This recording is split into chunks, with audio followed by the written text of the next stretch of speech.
आपण वंजारी फाईल मध्ये आहो. तर तुमचं नाव काय? नाव सांगा. गुरुदास भोयर. भोयर.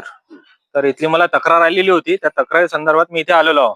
आता बघूया काय प्रॉब्लेम आहे, काय समस्या आहे यांची, काय समस्या काय आपली सांगू शकता? समस्या म्हणजे आमच्या घरात जिंदगीत कधी पाणी गेलं नाही, हम्म, पण यांच्यामुळं हम्म, या ड्रेनेटमुळं हम्म. आणि या नाल्यामुळं आणि या रोडमुळं आमच्या घरात 2 वेळा पाणी गेले. या इकडे दाखवतो तुम्हाला. पावसाळ्यामध्ये इथे उभं.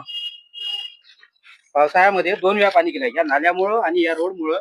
या नाल्याला तुंब झाल्याच्या नंतर आमच्या घरात पूर्ण पाणी घुसलेलं आहे. हम्म. त्याच्यामुळं हा त्रास तर आम्हाला झाला. आजही तुम्हाला मी घरी गेल्यानंतर आतमध्ये गेल्यानंतर दाखवतो की बा माझ्या जीवांच्या खाली आजही दगड लागलेले आहे.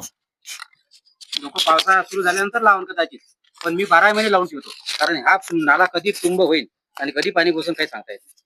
म्हणून मी माझी व्यवस्था करून ठेवली आहे. माझ्या कोठ्या दिवाण यांच्या खाली असे दगड लावून ठेवले, कारण आता आपला बचाव आपल्यालाच करायला लागेल ना. आणि तुम्ही प्रत्यक्षात त्या नाल्याची तक्रार जाऊन केली होती? प्रत्यक्षात आमना सामना. आणि लेखी तक्रार कितीदा केली? लेखी तक्रार मी 3 वेळा केलेली आहे. त्याचा मी तुम्हाला प्रूफ दाखवू शकतो. त्याची माझ्याकडे नोट आहे, ते मी तुम्हाला देऊ शकतो. साहेब, सर नाईक साहेब, नाव त्यांची सांग ना माझ्या लक्षात.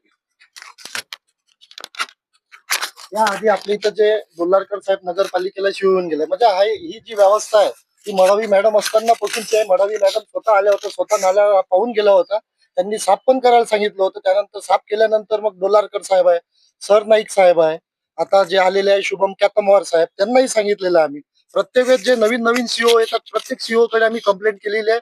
प्रत्येक सीओ आतापर्यंत जे सांगतात तुम्ही आरोग्य डिपार्टमेंटकडे जा, आरोग्य डिपार्टमेंटवाले हात वर करतात. ते सांगतात बांधकाम विभागात जा, बांधकाम विभागवाले म्हणते आमच्याकडे मॅन पॉवर नाहीये, आम्ही माणसं पाठवू शकत नाही. जेसीबी आहे म्हणते आमचा एकच, आम्ही तो एक जेसीबी यवतमाळमध्ये कुठे कुठे फिरू. आता हा नगरपालिकेचा प्रश्न आहे, त्यांना कुठे काय करायचं आहे काय नाही. पण तुम्ही ह्या ज्या समस्या आहे, नगरपालिकेचं काम आहे पूर्ण यवतमाळ शहरातल्या समस्याचं निराकरण करणं, जनतेचं निराकरण करणं. हे निराकरण तर दूरच राहिले, सगळे आपल्या आपल्या याच्यात व्यस्त आहे सगळे लोक. बघा या प्रकारची अवस्था इथे आहे.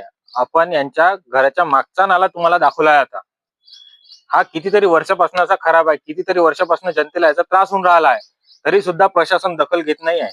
या प्रकारची अवस्था या नगरपालिकेने इथली करून ठेवलेली आहे. तर माझी अशी नम्र विनंती आहे की लवकरात लवकर हे सुधारण्यात यावं आणि जेणेकरून इथल्या जनतेला लोकांना त्रास होणार नाही याची काळजी घ्यावी, अशी हात जोडून जिल्हा अधिकारी साहेब, आमदार, खासदार, पालकमंत्री यांना सर्वांना माझी हात जोडून नम्र विनंती.